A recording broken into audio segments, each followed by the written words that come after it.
그리고 마지막 절은 함께 읽겠습니다. 온 회중이 소리를 높여 부르짖으며 백성이 밤새도록 통곡하였더라.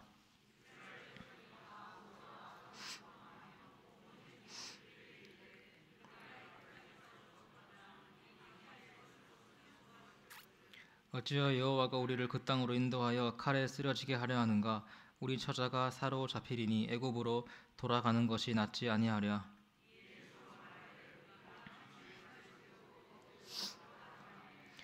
모세와 아론이 이스라엘의 자손의 온 회중 앞에서 엎드린지라.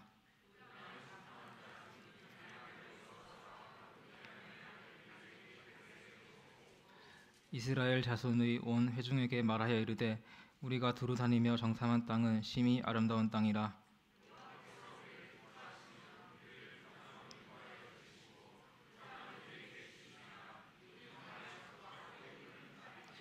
다만 여호와를 거역하지는 말라. 또 그 땅 백성을 두려워하지 말라.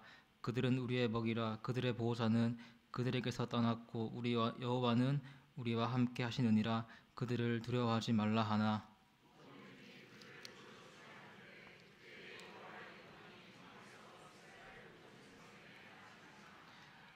이는 모세와 제사장 엘르아살이 계수한 자라. 그들이 여리고 맞은편 요단과 모압 평지에서 이스라엘 자손을 계수한 중에는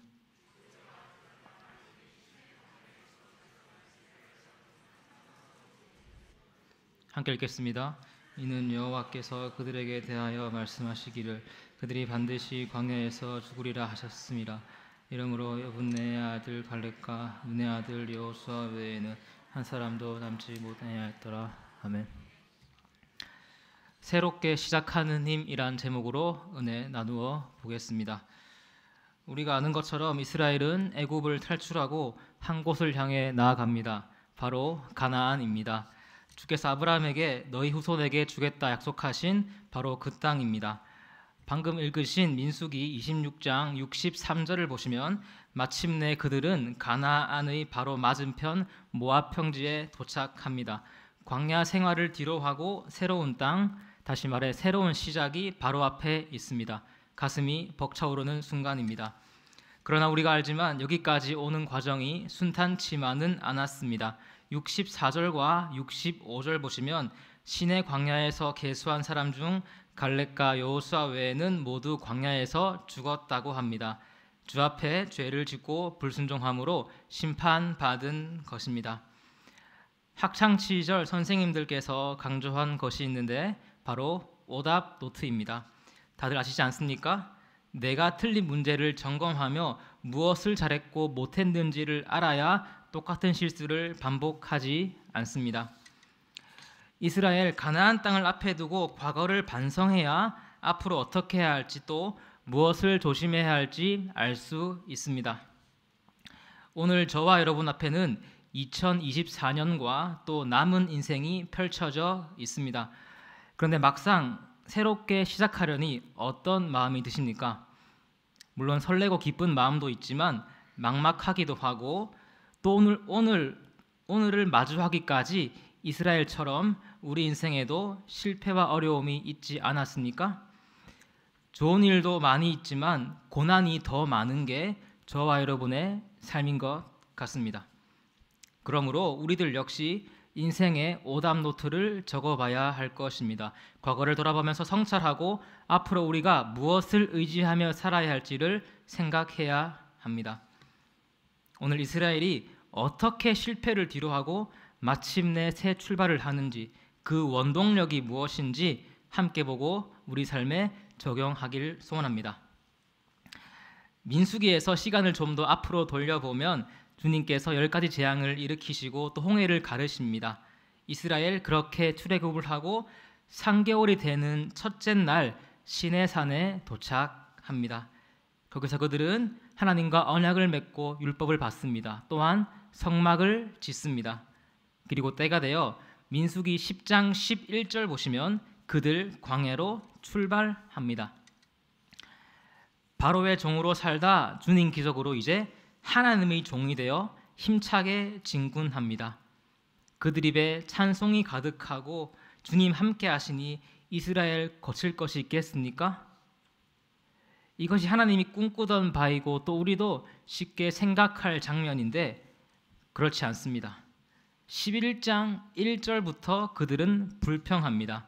민수기 10장 11절에서 출발했는데 12장 13장도 아니고 11장에서 바로 죄를 짓습니다. 11장 1절을 제가 읽어드리겠습니다. 여호와께서 들으시기에 백성이 악한 말로 원망하며 여호와께서 들으시고 진노하사 이스라엘이 원망하자 주님은 불로 심판하시고 모세가 중보하니 불이 꺼집니다.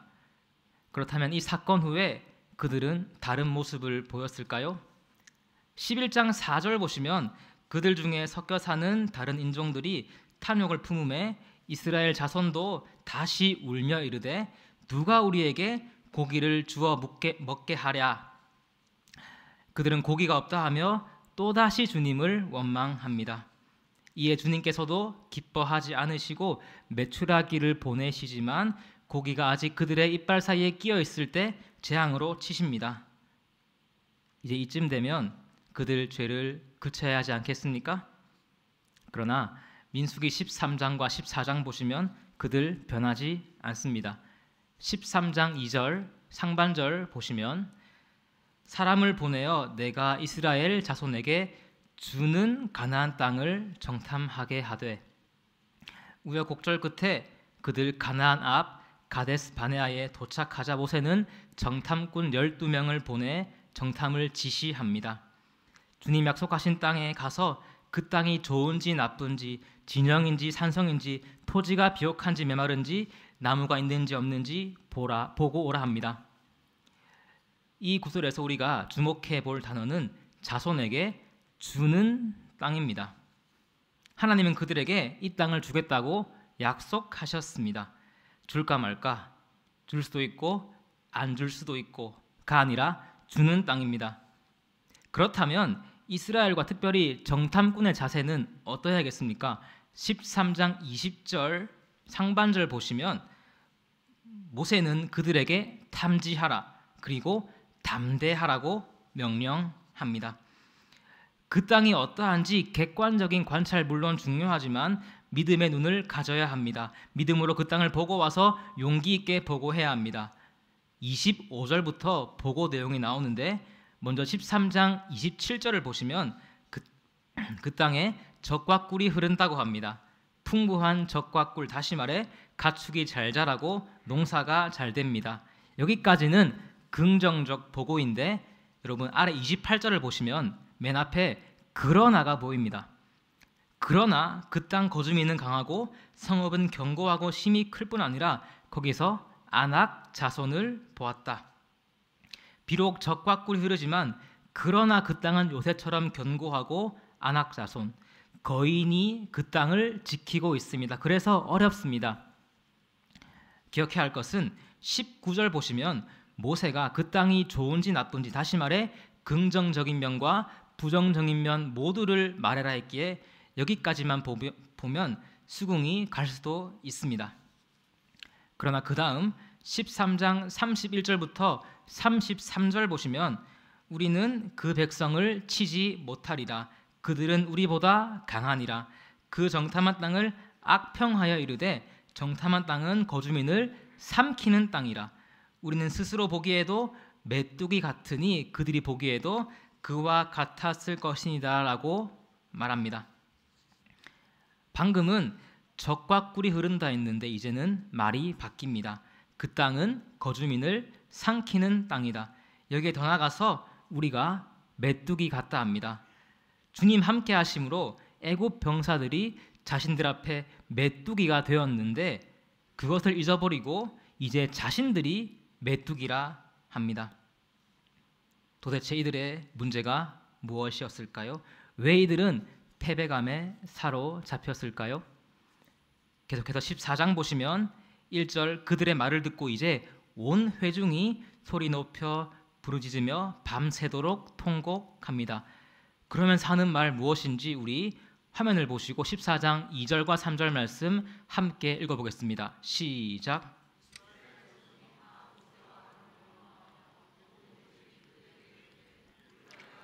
죽었거나 이 광야에서 죽었으면 좋았을 것을 어찌하여 여호와가 우리를 그 땅으로 인도하여 칼에 쓰러지게 하려 하는가?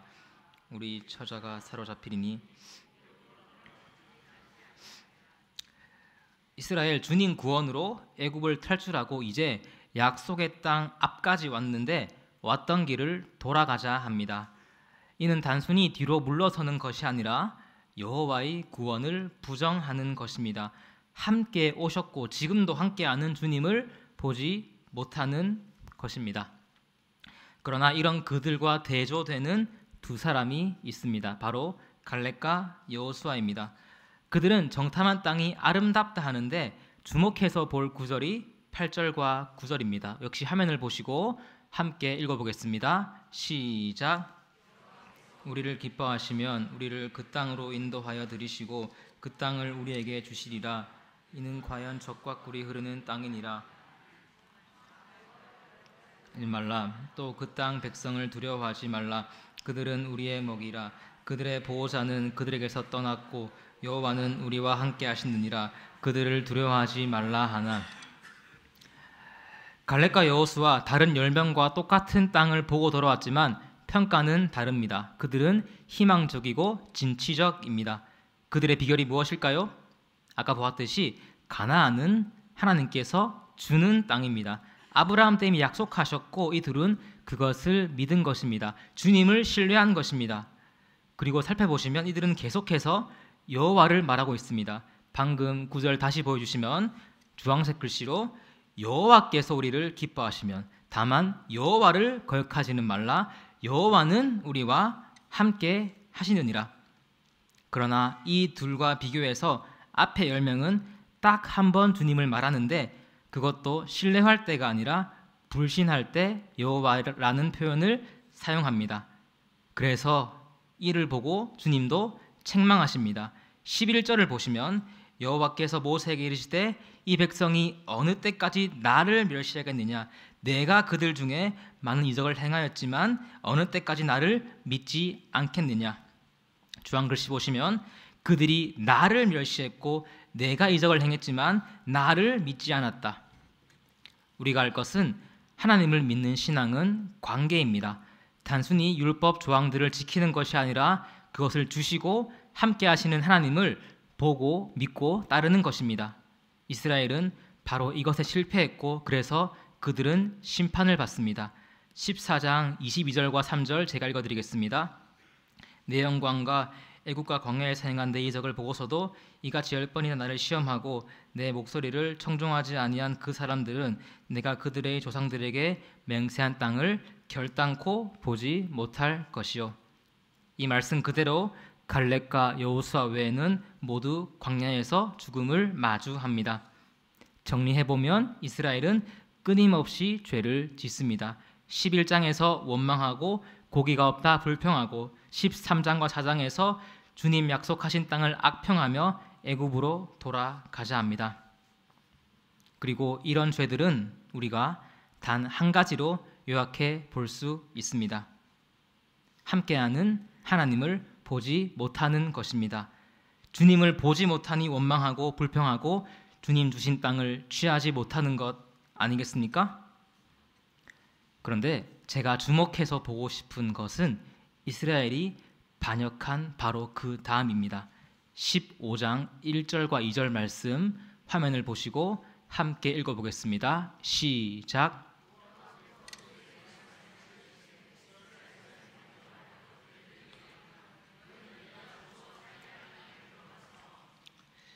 저와 여러분은 우리를 끊임없이 대적하는 사람이 있다면 어떻게 하시겠습니까? 말을 걸지 않는 것은 기본이고 쳐다보기도 싫을 텐데 여기 1절 보시면 여호와께서 말씀하십니다. 패역하고 목이 곧은 그들을 버리지 않으시고 다시 한번 말씀하십니다. 그리고 다음 구절 보시겠습니까? 내가 주어 살게 할 땅에 들어가서.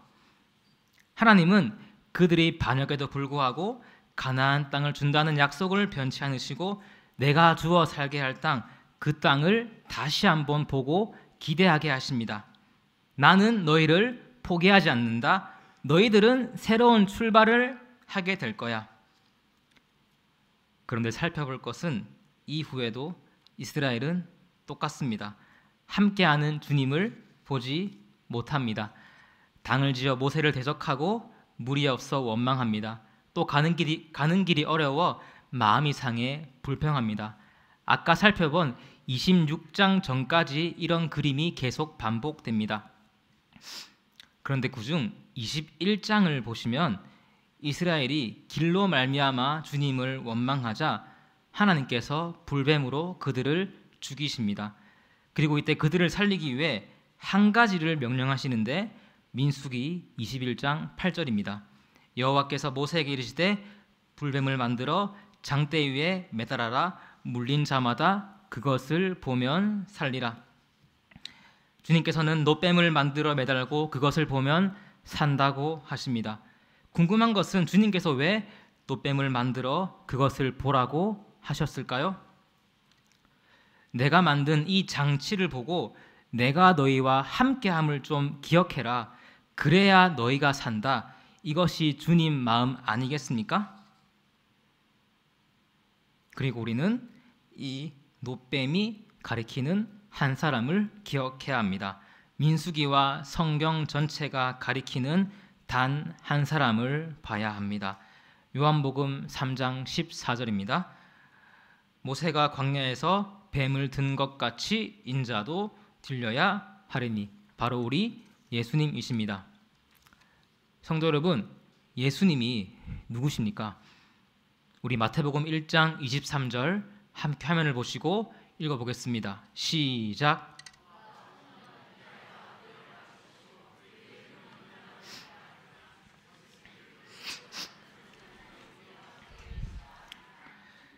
아까 살펴보았듯이 죄의 본질은 하나님을 보지 못하는 것입니다.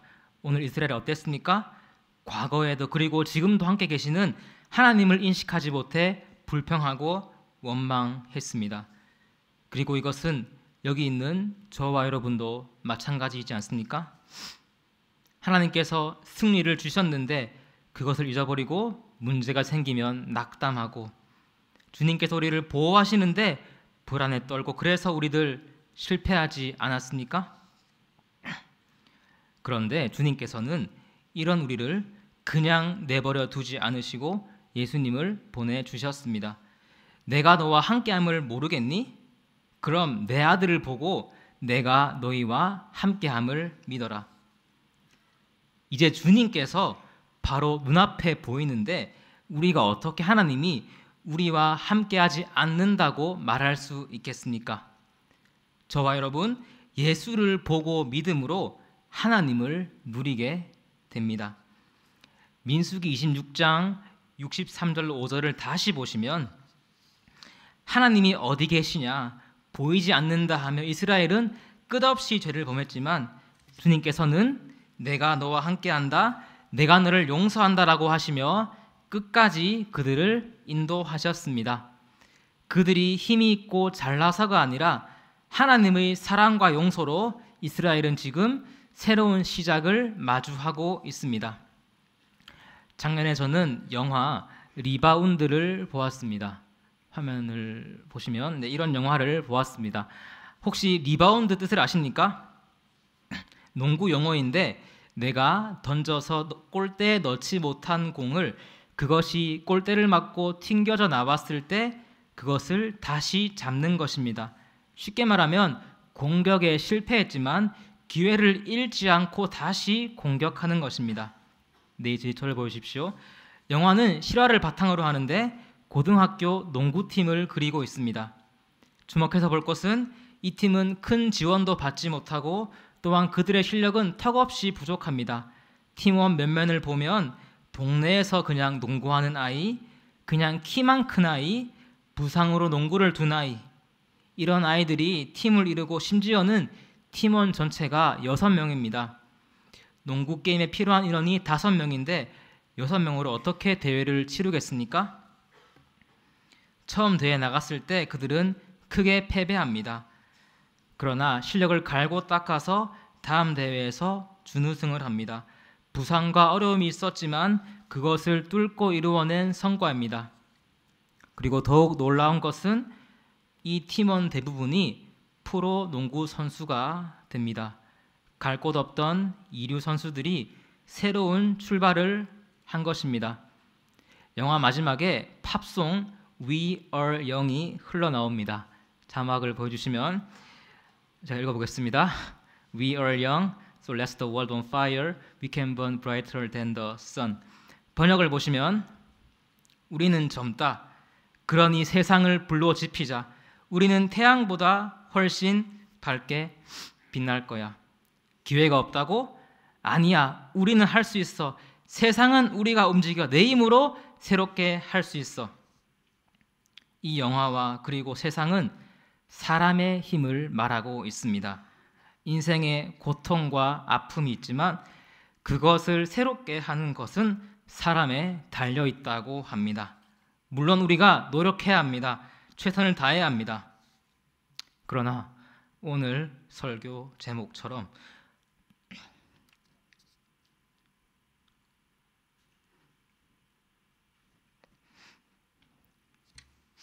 저와 여러분이 궁극적으로 새롭게 시작하는 힘, 누구로부터 오겠습니까? 우리는 때때로 이스라엘처럼 실패를 경험합니다. 주님 보지 못해 죄를 짓고 하나님을 인식하지 못해 두려워하고 물러서고 복을 누리지 못합니다. 그러나 주님께서 우리를 불쌍히 여기사 하나님이 우리와 함께 하신다. 임마누엘 예수님을 보내주셨습니다. 그리고 그 예수님께서 모든 실패를 뒤로하고 우리에게 새로운 시작을 하게 하십니다. 우리 다 함께 고린도후서 5장 17절 함께 읽겠습니다. 시작.